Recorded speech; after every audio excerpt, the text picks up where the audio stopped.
পাকিস্তানে বসবাসরত ৮০,০০০-এর বেশি আফগান নাগরিককে ফেরত দিয়েছে দেশটির সরকার। শুক্রবার দেশটির এক জ্যেষ্ঠ কর্মকর্তা বলেছেন, অবৈধভাবে পাকিস্তানে অবস্থানকারীদের প্রত্যাবাসন উদ্যোগের আওতায় এই প্রক্রিয়া চলমান আছে।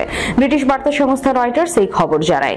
পাকিস্তান স্বরাষ্ট্র মন্ত্রণালয়ের উপদেষ্টা তালাল চৌধুরী বলেছেন, কেবল যেসব আফগান নাগরিকদের বৈধ কাগজপত্র আছে তারাই পাকিস্তানে অবস্থান করতে পারবেন, বাকিরা হয় নিজ গরজে ফেরত যাবেন, নয়তো সরকার পক্ষ বিতরণ করবে।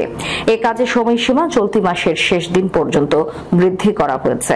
কর্তৃপক্ষ জানিয়েছে, পাকিস্তানের উত্তর পশ্চিমাঞ্চলীয় তোরখাম সীমান্ত দিয়ে অবৈধ আফগানিস্তানদের ফেরত পাঠানো হচ্ছে। তার আগ পর্যন্ত বহিষ্কারের অপেক্ষায় থাকা ব্যক্তিদের বিভিন্ন শহরে অস্থায়ী শিবিরে রাখা হয়েছে।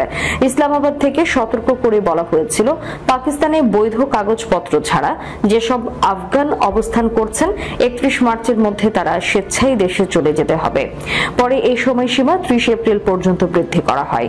উল্লেখ্য, ২০২৩ সালে চালু হওয়া অবৈধ বিদেশি প্রত্যাবাসন পরিকল্পনার অংশ হিসেবে এই কর্মসূচি চলমান আছে।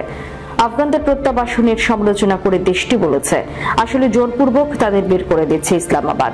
পাকিস্তানে বৃহত্তম অভিবাসী গোষ্ঠী হচ্ছে আফগানরা। দেশটিতে সময় সময়ে সংঘটিত সন্ত্রাসী হামলা ও বিভিন্ন অপরাধের জন্য এই অভিবাসীদের দায়ী করেছে ইসলামাবাদ। তবে আফগানিস্তান বরাবরই এই অভিযোগ অস্বীকার করে আসছে। এদিকে উচ্চ পর্যায়ের বৈঠকের জন্য চলতি সপ্তাহে কাবুল সফর করতে যাচ্ছেন পাকিস্তানি পররাষ্ট্রমন্ত্রী ইসহাক দার।